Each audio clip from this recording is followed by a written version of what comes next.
മുകളിൽ കാണുന്ന book speed ബുക്കാണ്. മലയാളം ഷോർട്ട് ആൻഡ് സ്പീഡ് ഡിക്റ്റേഷനും അതിൻ്റെ ഔട്ട്ലൈനും ചേർന്നിട്ടുള്ള ബുക്കാണ്. ഞാൻ എഴുതിയ ബുക്കാണ്. ഇത് നല്ലോണം പഠിച്ചു കഴിഞ്ഞാൽ ഇതിൽ ധാരാളം ലോവറിനും ഹയറിനുമുള്ള സ്പീഡുകളുണ്ട്. വരുന്ന മെയ് മാസം പരീക്ഷയ്ക്ക് ഇത് ഫോളോ ചെയ്താൽ, റെഫർ ചെയ്താൽ നിങ്ങൾക്ക് കുറേ ഔട്ട്ലൈൻ കിട്ടുന്നതാണ്. ആവശ്യമുള്ളവർ ഡിസ്ക്രിപ്ഷൻ ബോക്സിൽ എൻ്റെ ഫോൺ നമ്പറുണ്ട്. ഞാൻ നിങ്ങൾക്ക് ആവശ്യപ്പെട്ടുവെങ്കിൽ ഞാൻ അയച്ചു തരാം. ഓക്കെ. 75 വാക്ക്. റോഡപകടങ്ങളും അവയുടെ പരിഹാരമാർഗങ്ങളും. മനുഷ്യന് ശാസ്ത്രം നൽകിയ മികച്ചൊരു സംഭാവനയാണ് വാഹനങ്ങൾ. അത് നമ്മുടെ യാത്രകളെ സുഗമമാക്കി ജീവിതത്തിൻ്റെ ഗതിവേഗം വർദ്ധിപ്പിച്ചു. പക്ഷേ ഏത് ശാസ്ത്രീയ നേട്ടവും ശ്രദ്ധാപൂർവം വിനിയോഗിച്ചില്ല എങ്കിൽ അപകടകാരിയാവും എന്ന തത്വം ഇക്കാര്യത്തിലും സത്യമാണെന്ന് കാണാം. വർദ്ധിച്ചു വരുന്ന വാഹന അപകടങ്ങൾ ഇതിന് തെളിവാണ്. വിമാന ദുരന്തവും തീവണ്ടി ദുരന്തവും നമുക്ക് പതിവായി കഴിഞ്ഞിരിക്കുന്നു. ഈ അടുത്ത കാലത്താണ് 500ഓളം പേരുടെ ജീവനൊടുക്കിയ തീവണ്ടി ദുരന്തം സംഭവിച്ചത്.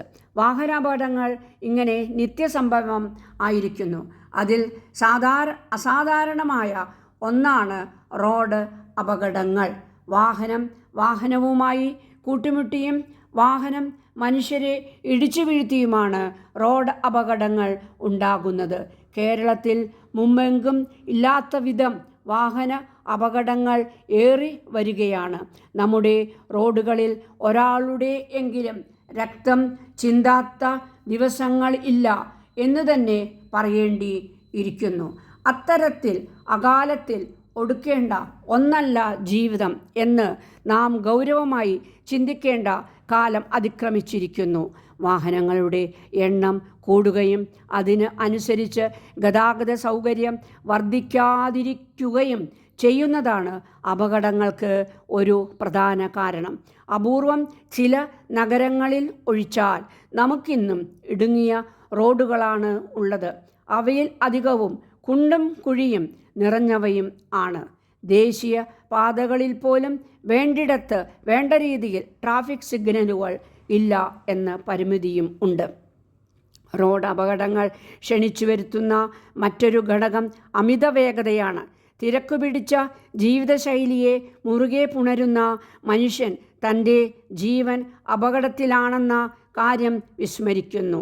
വേഗത നിയന്ത്രണം ഏർപ്പെടുത്തിയിട്ടുള്ളതുപോലും കുതിച്ച് പായാൻ മടിക്കാത്ത വാഹനങ്ങൾ നാം നിത്യേന കാണുന്നതാണ്. നമ്മുടെ ജീവിതശൈലി മാറിയാലേ ഇതിന് മാറ്റമുണ്ടാകൂ. മദ്യമാണ് റോഡ് അപകടങ്ങൾക്ക് കാരണമാകുന്ന പ്രധാന ഘടകങ്ങളിൽ ഒന്ന്. മദ്യപിച്ച് വാഹനം ഓടിക്കുന്നത് കുറ്റകരമാണ്. എങ്കിലും അതൊരു ഹരമായി കാണുന്നവരുടെ എണ്ണം ഇന്ന് വളരെ അധികമാണ്. പക്ഷേ അവർ മരണത്തിലേക്കാണ് തങ്ങളുടെ വാഹനം ഓടിക്കുന്നത് എന്ന് അവർ അറിയുന്നില്ല. ശരിയായ പരിചയം ഇല്ലാത്ത വാഹനം ഓടിക്കുന്നവരുടെ എണ്ണം ഇന്ന് വളരെ കൂടുതലാണ്. നിയമപ്രകാരമുള്ള പരിചയവും ലൈസൻസും നേടാതെ പലരും വാഹനങ്ങൾ ഓടിക്കുന്നത് റോഡ് അപകടങ്ങൾക്ക് കാരണം ആകുന്നു. ട്രാഫിക് നിയമങ്ങൾ പാലിക്കാതിരിക്കുന്നത് മറ്റൊരു കാരണം ആണ്. വർദ്ധിച്ചു വരുന്ന റോഡ് അപകടങ്ങൾക്ക് വിരാമം ഇടാൻ അടുത്ത കാലത്ത് കേരള സർക്കാർ ചില നിയമങ്ങൾ നടപ്പിലാക്കിയിട്ടുണ്ട്. അതിവേഗതയ്ക്ക് കർശനമായ പരിധികൾ വച്ചിട്ടുണ്ട്. മദ്യപിച്ച് വാഹനം ഓടിക്കുന്നവരെ കണ്ടെത്താൻ യന്ത്ര സംവിധാനങ്ങൾ ഏർപ്പെടുത്തിയിട്ടുണ്ട്. ട്രാഫിക് നിയമം തെറ്റിക്കുന്നവരെ ഉടനടി കണ്ടെത്താൻ പ്രത്യേക സ്ക്വാഡുകളെയും ചുമതലപ്പെടുത്തിയിട്ടുണ്ട്. ഈ പരിഹാര മാർഗങ്ങൾക്കൊപ്പം നമ്മുടെ ജീവനും അന്യൻ്റെ ജീവനും ഒരുപോലെ വിലപ്പെട്ടതാണെന്ന് ബോധം കൂടി നമ്മിൽ ഉണ്ടായാൽ മാത്രമേ ഇതിന് ഒരു അറുതി വരൂ. ഇന്ധനപ്രശ്നം ഭാവിക്കൊരു ഭീഷണിയാണ്.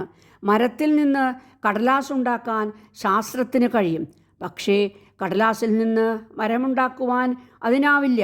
പ്രമുഖ ചിന്തകനായ ബർട്ട്രൻഡ് റസ്സലിൻ്റെ ഈ വാക്കുകൾ നാം പ്രകൃതിയെ ചൂഷണം ചെയ്യുമ്പോൾ മറന്നു പോകുന്നൊരു കാര്യമാണ് ഓർമ്മിപ്പിക്കുന്നത്. പ്രകൃതി വിഭവങ്ങൾ ക്രമാതീതമായി ചൂഷണം ചെയ്യുന്നതിലൂടെ കുറഞ്ഞു വരികയാണ്. അതിന് ശരിയായ വസ്തു പകരം വയ്ക്കാൻ ഇനിയും ശാസ്ത്രത്തിന് കഴിഞ്ഞിട്ടില്ല. ഇത് ഭാവിക്കൊരു ഭീഷണിയാണ്.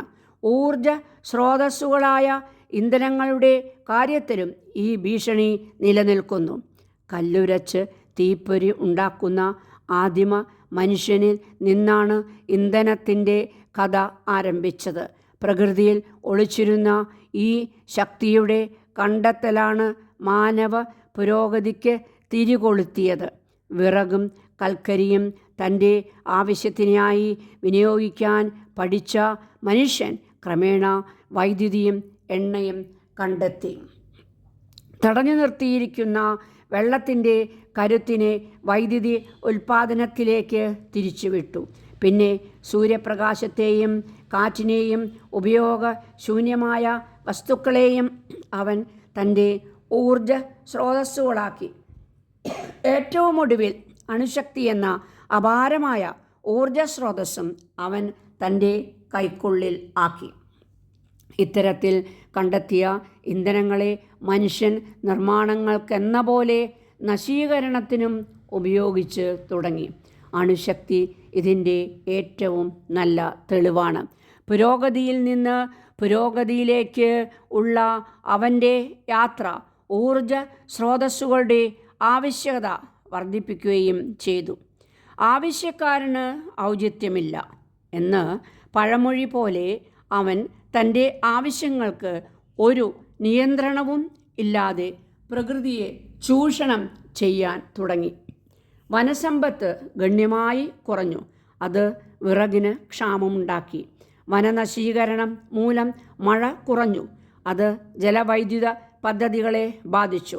അതിൻ്റെ ഏറ്റവും നല്ല ഉദാഹരണമാണ് കേരളം.